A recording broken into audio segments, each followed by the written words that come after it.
Hello, hello. I'm Matt Engstrom. And I'm Ben Bouteille. And welcome to the State of CRM podcast. Today we have a bit of a special topic. So September 8th through 10th, 2021, we actually attended, a few of us here in the US, the CRMC conference in Chicago, which is a conference that was bringing CRM professionals from many different big brands around the country, as well as partners together to discuss all things CRM. So it was about a 2.5-day conference, lots of content, lots of networking, lots of different conversations that we had. And some different themes and things emerged from the conference that we wanted to talk a little bit about today and identify and share with everyone. So we're going to actually go through the top 12 or so themes that we sort of identified over the few days that we attended the conference and kind of talk about each one a little bit. Yeah. So let's kick it off. I'm taking the notes, but yeah, one of the main theme and recurring challenge, the recurring thing that was talked about is every marketers, every brands that were there, and during brand session and discussion, during the chat we had with different marketers, the challenge of working around the data and bringing their data in order to leverage them is common to everyone. I mean, that's one thing that is not solved on the market at all. There are solutions, but everyone is still working toward bring the data together, and that's a big challenge. So the thing is really, it takes time. That's not easy to do, and yeah, there is the brands that are already organized around that are taking advantage on the others. So that's really something to tackle. But not only to bring the data together, but to leverage them. And that's something that is not easy to do, at least. And that was really the conversation we saw a lot during the event. The second point is that's linked to the data is that meanwhile, everyone is trying to organize the data, to get the data together and reconcile them from different systems together. Marketers want to activate, are looking for activation of this data, how to leverage them, how to really get benefit from having this data and this knowledge about their consumer, their customers. And that's two different things tied together, but the approaches are different. And yeah, that was interesting to see that there are challenges, but there are challenges that are right, and also vision, and they want visibility. The marketer wants visibility on how to activate them, because having them doesn't help at all. Yeah, you can't wait until you're at 100% to activate. You have to be driving revenue right away. I think the third point is somewhat related to that, and I think traditionally sometimes I think email and CRM have been sort of synonymous with each other, and there's been a lot of discussion around email in particular. But one thing that was exciting to see our brands and marketers really excited and leaning into additional channels. So we heard a lot in addition to email, which was talked about quite a bit, SMS activation strategies and the ability to sort of use that channel in conjunction with email and other channels to be able to more effectively reach customers, and when the right moment to use that channel might be for different brands. And I think that's exciting to see that sort of marketers are looking beyond just one channel and really thinking about how they can use data and different activation platforms to create sort of a multi or omni-channel approach to reaching consumers.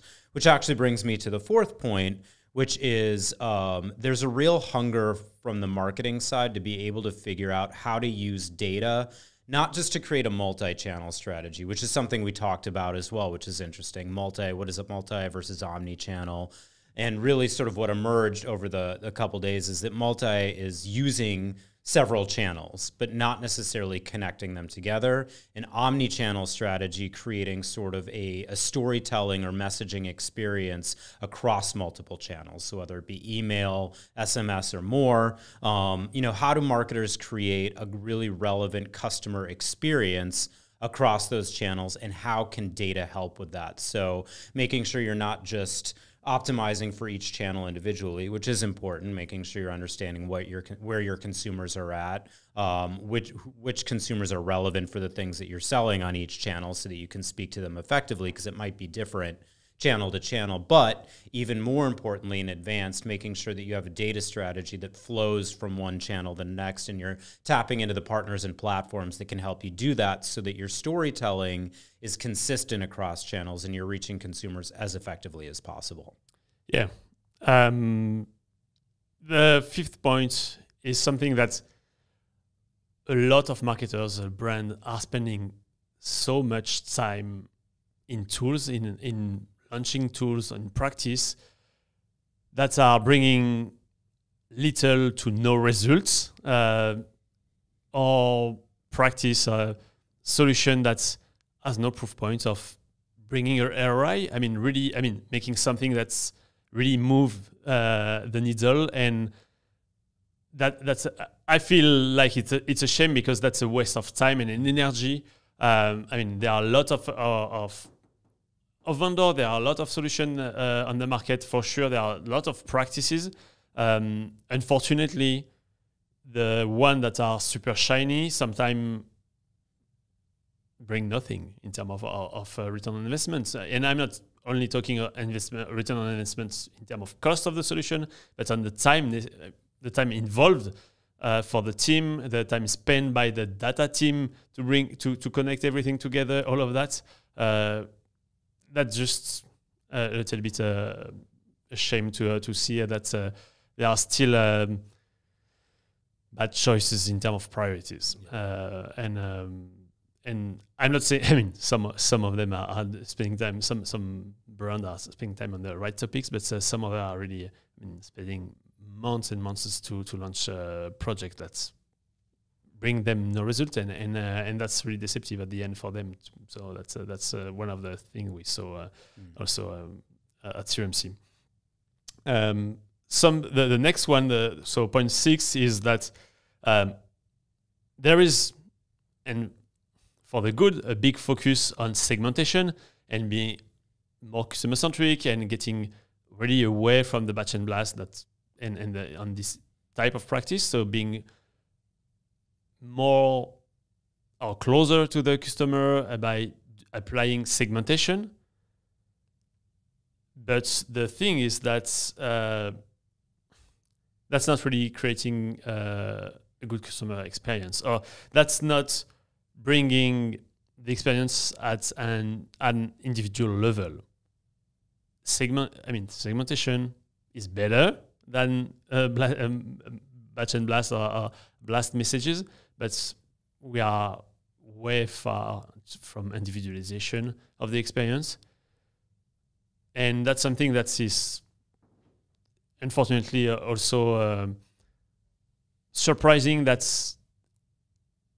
brands, leader in these brands and retail, think about customer centricity and providing the best experience. Think about individual or their customer individually, but they still put all of them in the same box. And the boxes are smaller. They have 3, 4, 5 segments. Some of them talk about 45 segments. Fine, that's still boxes, and that's not the individual level.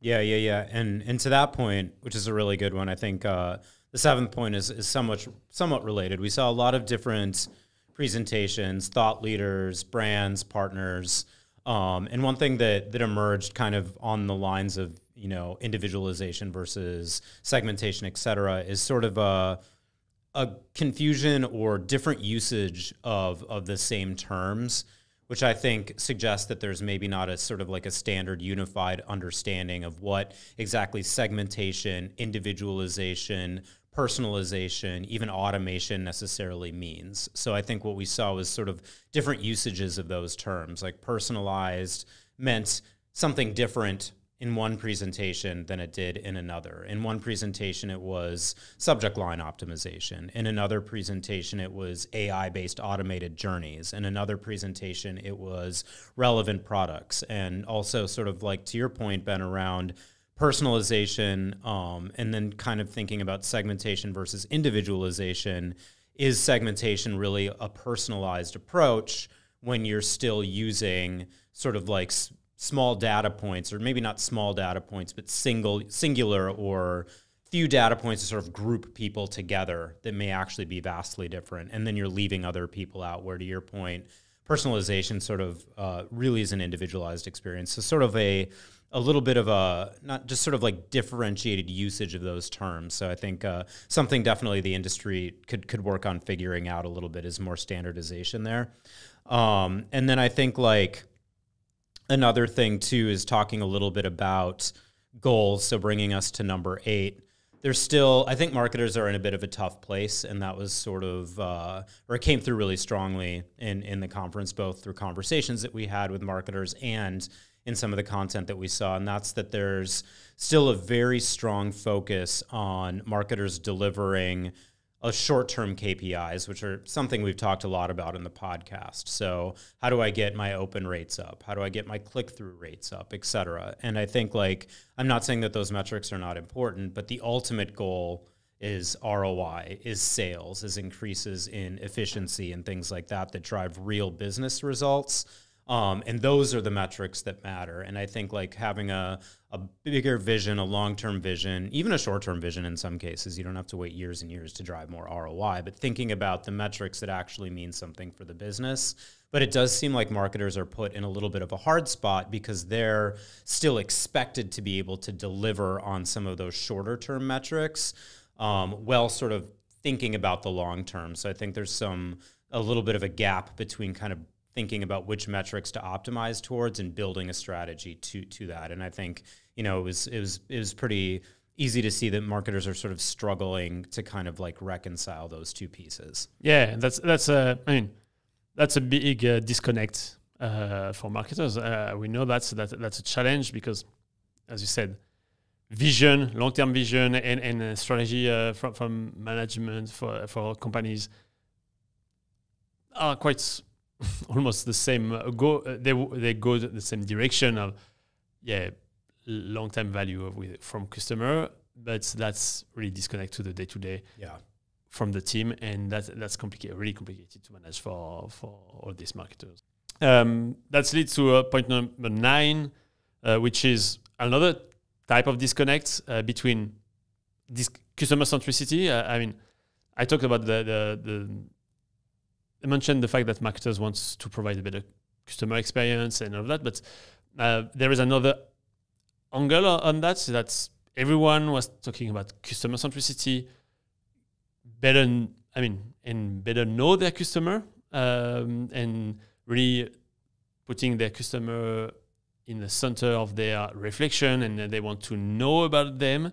And I mentioned that in my point number 6, that's missing the point by the way they apply that, they use that, because then, as you said, vision day-to-day, vision on the customer centricity, the day-to-day, they apply segments. And so they want to know who is doing what to better put them together in segments. And that's not customer centricity. That's getting information from your customer to better serve what you want to do as a brand, and not putting the customer in the center of your approach, which is the real definition of customer centricity. I think that's being customer centric is that building a communication plan, a path, journeys around the customer, but around one individual individual customers, and that's the difference. I think that's we saw,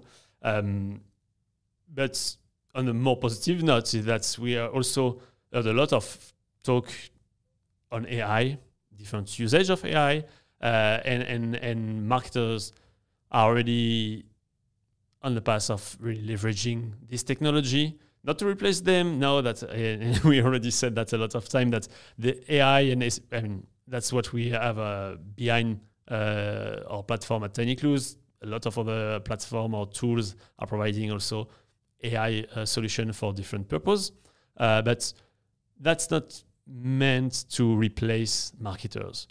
But that's a tool that marketers need to understand to better leverage them and better use that at their advantage to serve their goal. And that was really nice to see that there was a lot of different applications for different goals of AI, and marketers are really empowered thanks to this tool, and brands are using it. Yep. Yeah, absolutely. And I think number 11 is really around loyalty.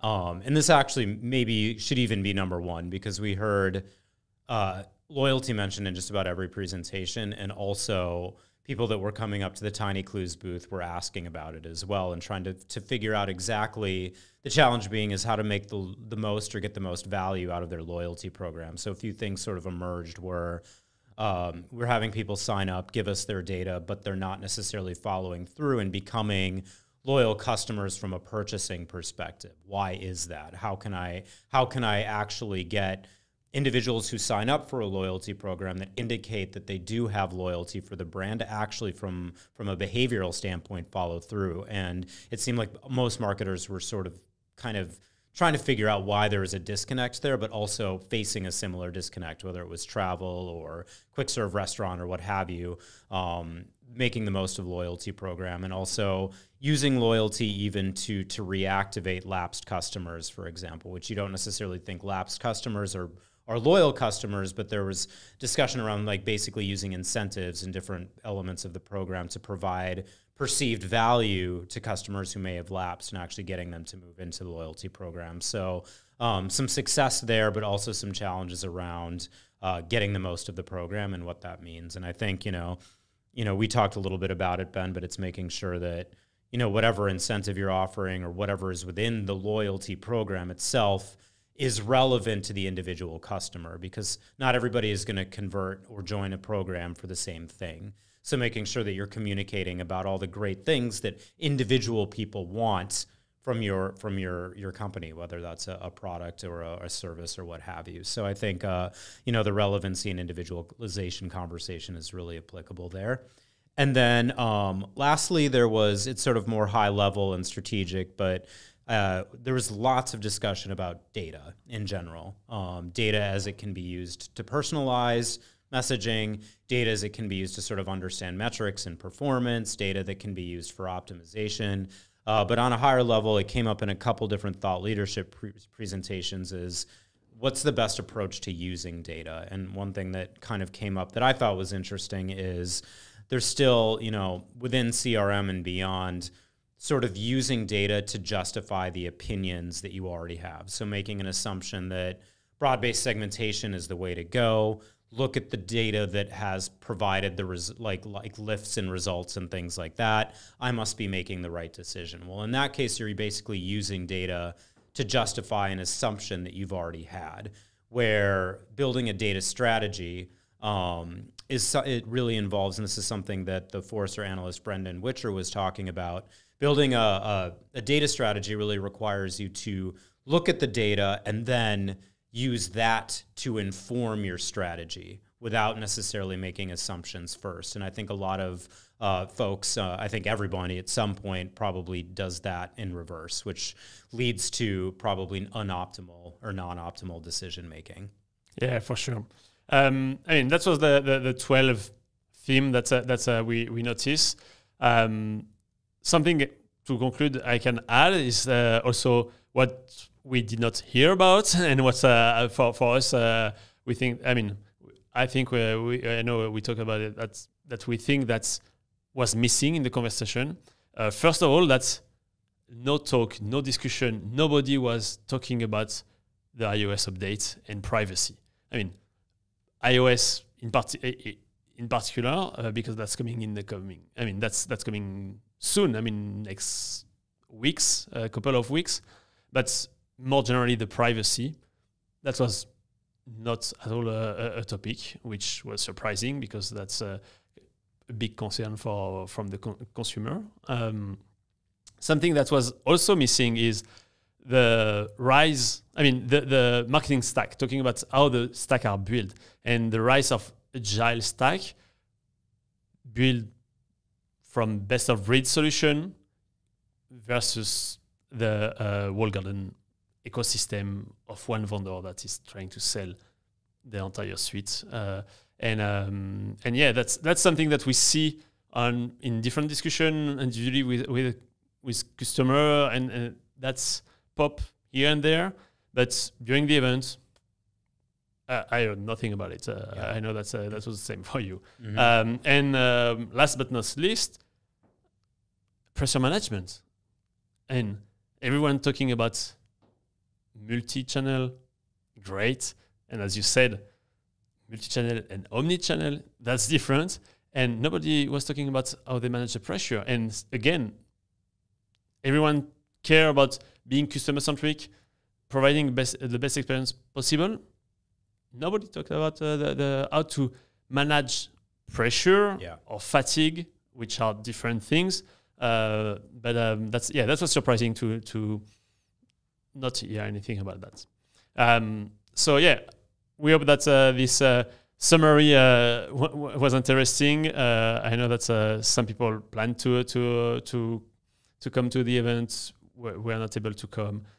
Some of you maybe didn't know about it. So trying to share more about this event and this CRM conversation. That was a list. We did not get into much detail on everything. Definitely we'll go into much more detail in some of this topic because they are super interesting to really dig deeper and explain differences in between terms. I mean, how to improve some solution and topic we mentioned. So stay tuned for future episode coming this month, and we'll go into more detail all of that. Absolutely. Have a good week and talk to you soon. Talk to you soon. Bye.